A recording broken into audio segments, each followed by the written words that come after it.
Good morning, guys. It's Mr. Kilburn, and I'm going to go through a problem here where we investigate a function and determine whether or not it's continuous. And if it is continuous, where is it continuous?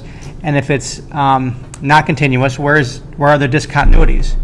And if there are discontinuities, are they classified as removable or non-removable?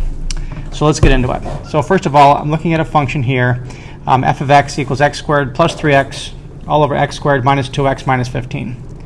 Okay, well, first of all, when you look at a fraction, okay, suppose you saw 7 divided by 0. Hopefully you would realize that that is not defined, okay?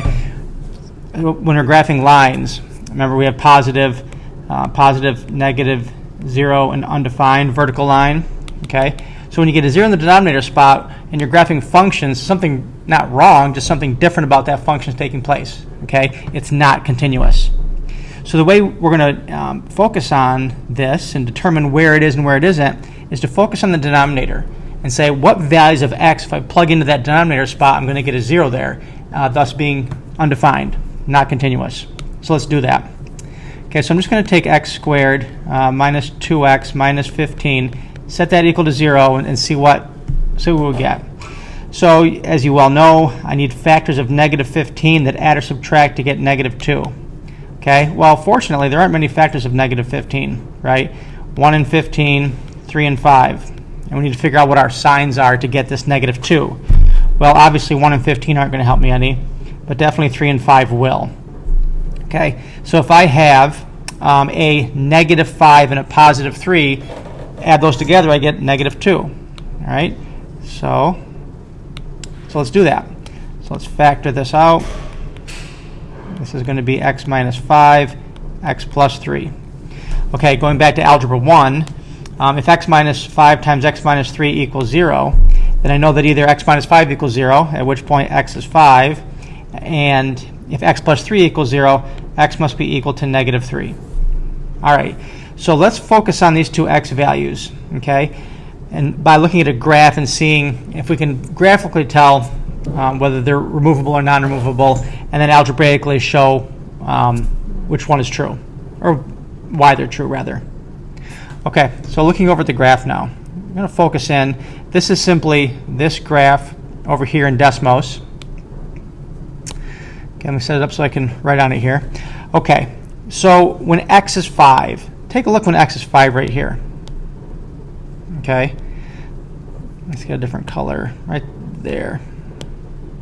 Okay, when x is 5, look what happens. You get a vertical asymptote.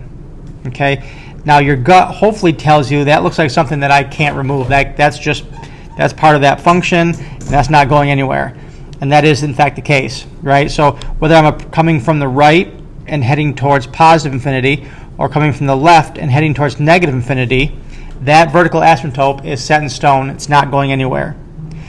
So the question is, well, what about x equals negative 3? What happens there? Well, let me get rid of this pen for a second. Okay, and zoom in. Delete PDF. Okay. I'm going to zoom way in here on negative 3 and watch what happens. Okay. As I get closer and closer to negative 3, it looks like it's continuous, right? It's just, it looks all defined.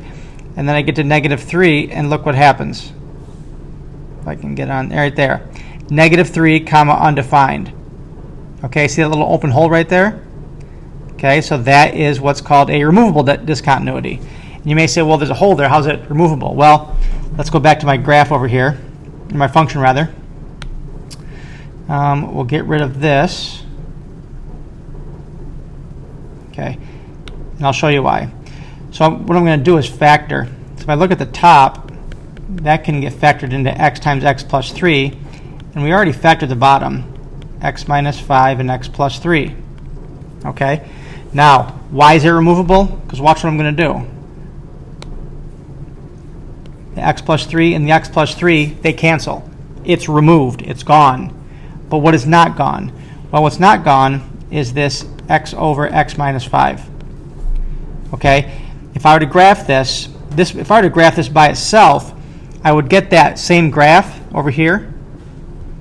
I'd get the same graph, but without that hole right here. That would be gone. Okay?